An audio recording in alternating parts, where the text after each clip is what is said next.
गणाधीश जो ईश सर्वा गुणांचा, मुळारंभ तो निर्गुणाचा. नमो शारदा मूळ चत्वारी वाचा, गमू पंथ अनंत या राघवाचा. सद्गुरू धन्वंतरी आणि पतंजलींना नमस्कार करून आजचा आपला चहा घेता घेता सहजच विषय सुरू करूया. आयुर्वेदामध्ये आरोग्याचे 3 उपस्तंभ सांगितले. ते मुख्य म्हणजे आहार, ब्रह्मचर्य आणि निद्रा.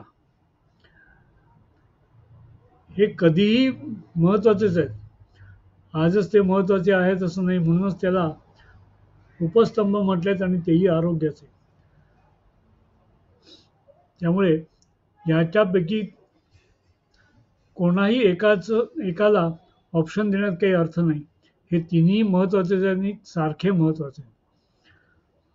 आहार याचा ज्यावेळेला आपण विचार करतो त्यावेळेला त्याच्यामध्ये योग्य प्रमाणात केलेला आहार, योग्य प्रकारचा आहार, योग्य वेळेला, योग्य प्रमाणात आणि ऋतूनुसार योग्य, वयानुसार योग्य, अवस्थेनुसार योग्य, अशा प्रकारे जेव्हा तो आहार घेतला जातो तेव्हा तो खऱ्या अर्थाने आरोग्याचा उपस्तंभ ठरतो. आज आपला जो आहार आहे, हा आहार एका अर्थी खूप चविष्ट आहे, पण तो सकस आहे का याच्याविषयी प्रश्न आहे. कारण 20 वर्षापूर्वी ज्या वेळेला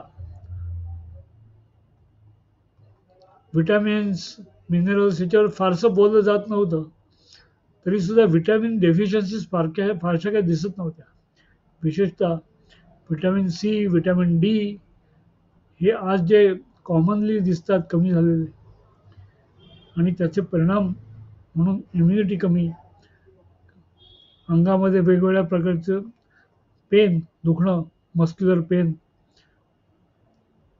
त्यामुळे एकीकडे कॅल्शियम बरोबर दिसतं, पण कॅल्शियमसारखे म्हणजे क्रॅम्प्स येणं किंवा हातपाय दुखणं, सारखे दुखणं, या गोष्टी दिसतात. मग आपण आहार घेतोय हा खरंच सकस आहे का आणि खऱ्या अर्थाने आपल्याला आरोग्य देणारा आहार आहे का ह्याच्यावर खरंच विचार करायला पाहिजे. त्यामुळे आपला आहार सुधारणं म्हणजे नेमकं काय करणं हे विचारात घ्यायला हवं.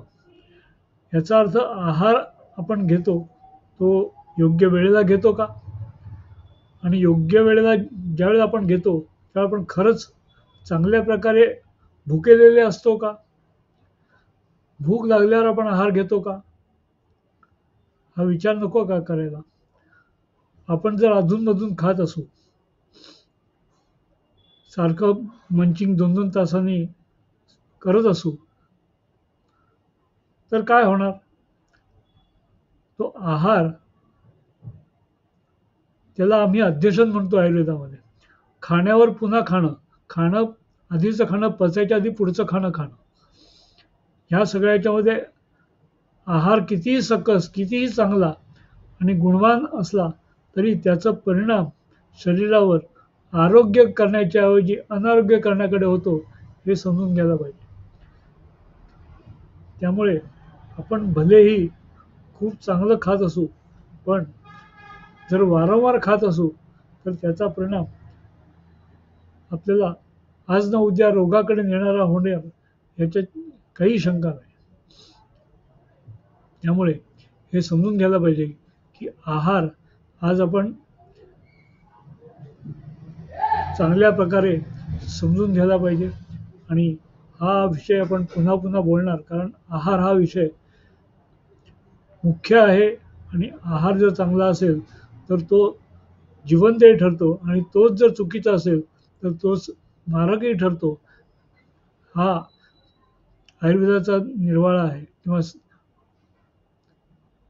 हे सत्य आहे की जर चुकीचा आहार घेतला तर त्याच्यापासून निर्माण होणारी जी शरीर संपदा आहे ती संपदा नसेल पण विसंपदा असेल आणि त्यामुळे आरोग्य याच्याऐवजी रोग येतील हे सत्य आहे आणि ते सत्य सध्या आपण अनुभवतोय. त्यामुळेच लठ्ठपणा, व्हिटॅमिन डेफिशियन्सीज आणि एकीकडे लठ्ठपणा आहे, एकीकडे व्हिटॅमिन डी डेफिशियन्सी आहे. कॅल्शियम मॅग्नेशियमची सप्लिमेंट्स घ्यायला लागतात, वेगवेगळ्या विटॅमिनची सप्लिमेंट घ्यायला लागतात. याचा अर्थच असा आहे की आपण खातोय ते आपल्या शरीरामध्ये योग्य परिणाम करत नाही आहे. त्यामुळे आपली गट हेल्थ ही पण आपल्याला सुधारायला पाहिजे. त्यासाठी त्या योग्य आहार तोही घ्यायला पाहिजे आणि हे कसं हे आपण हळूहळू उलगडत जाऊच, कारण आपण रोजच भेटतोय. त्यामुळे आजच्या चहा घेता घेता हाच फक्त टीजर डोक्यामध्ये फक्त तुमच्या आणि माझ्याही थोडे प्रश्न निर्माण केलेला असा हा आजचा दिवस. जय जय रघुवीर समर्थ.